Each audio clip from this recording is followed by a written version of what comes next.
Party తరఫున పూర్తిగా గ్రామాల అభివృద్ధి కోసం మా సర్పంచ్లను గెలిపించిన ప్రతి చోట కూడా ఆ గ్రామాభివృద్ధికి నా శాయశక్తులా కృషి చేస్తానని, ఆ గ్రామాభివృద్ధి కోసం నిధులు సాధించడానికి కృషి చేస్తానని, ఆ గ్రామాభివృద్ధికి తోడ్పడతానని ఈరోజు మహబూబ్నగర్ ఎంపీగా మహబూబ్నగర్ జిల్లాలో ఉన్నటువంటి మహబూబ్నగర్ నియోజకవర్గంలో ఉన్నటువంటి పార్లమెంట్ నియోజకవర్గంలో ఉన్నటువంటి సర్పంచులందరికీ, గెలిచే సర్పంచులందరికీ, అదేవిధంగా గద్వాల జోగులాంబ జిల్లా భారతీయ జనతా పార్టీలో గెలిచే సర్పంచులందరికీ కూడా అండగా ఉంటారని, అభివృద్ధికి తోడ్పడతారని మరోసారి తెలియజేసుకుంటూ, ఈరోజు గ్రామాభివృద్ధి జరగాలంటే అది భారతీయ జనతా పార్టీతోనే సాధ్యం, నరేంద్ర మోదీ గారి యొక్క ప్రభుత్వంతోనే సాధ్యం.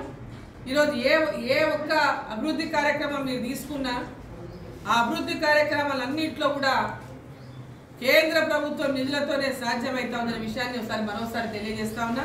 ఈ రాష్ట్ర ప్రభుత్వం అన్నింటిలో విఫలమైంది. పేదవాళ్లకు పెన్షన్ ఇవ్వడంలో విఫలమైంది.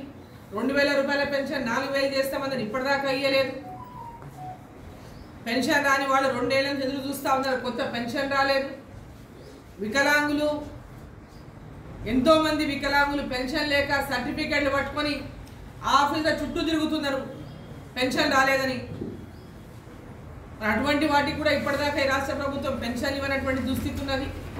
కేవలం మభ్యపెట్టి బ్యానర్ ఐటమ్లలో వార్తలు రాయించుకొని తెలంగాణ ప్రజల్ని మోసగించుతున్నటువంటి కాంగ్రెస్ ప్రభుత్వం యొక్క వ్యవహారాన్ని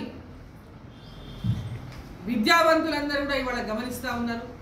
ముఖ్యమంత్రి గారు ప్రతి జిల్లాలో సర్పంచ్ ఎన్నికలను అడ్డం పెట్టుకొని ఏదో సెలబ్రేషన్స్ అనేటటువంటి పేరు మీద ఎలక్షన్లు ఉన్న పర్మిషన్లు తీసుకొని మున్సిపాలిటీ పరిధిలో మీటింగ్లు పెట్టుకొని మాట్లాడుతూ ఉన్నారు పెద్ద ఎత్తున అన్ని చోట్ల మనం చూస్తున్నాం. అభివృద్ధిని చూసి ఓటేయమంటే ఫస్ట్ కాంగ్రెస్ పార్టీకి ఓటేయకూడదు. వాళ్ళు చేసిన అభివృద్ధి ఏమీ లేదు కాబట్టి కాంగ్రెస్ పార్టీ మద్దతుదారులు ఎవరైతే వాళ్ళ పోటీ చేస్తున్నారో వాళ్ళకి అసలు ఓటేయకూడదు. ఎందుకంటే 2 ఏళ్ల నుంచి వాళ్ళు చేసింది ఏమీ లేదు. 6 గ్యారంటీల పేరు మీద తెలంగాణ ప్రజలని నిట్ట నిలువున మోసం చేసింది.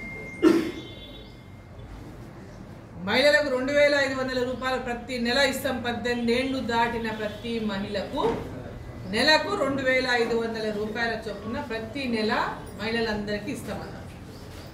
ఇప్పటిదాకా ఎక్కడ కూడా ఏ మహిళకు కూడా ఇచ్చినటువంటి, ఎక్కడైనా ఇచ్చినప్పుడు వాళ్ళు నిరూపించండి, మహిళ కూడా ఇచ్చినటువంటి దాఖలా లేదు. పెద్ద మోసం ఇది. మహిళల పట్ల కాంగ్రెస్ ప్రభుత్వం చేసినటువంటి గొప్ప మోసం. కాబట్టి రేపు వాళ్ళు జరుపుకోవాల్సింది 6 గ్యారంటీల అమలు విషయంలో మోసం చేసినటువంటి కాంగ్రెస్ పార్టీ, కాంగ్రెస్ ప్రభుత్వం తెలంగాణ ప్రజల్ని బ్రహ్మాండంగా మోసం చేయగలిగినామని సెలబ్రేషన్ చేసుకోవాలి. బ్రహ్మాండంగా మోసం చేసినాము. మోసపోవడం అనేది మీ కర్మ.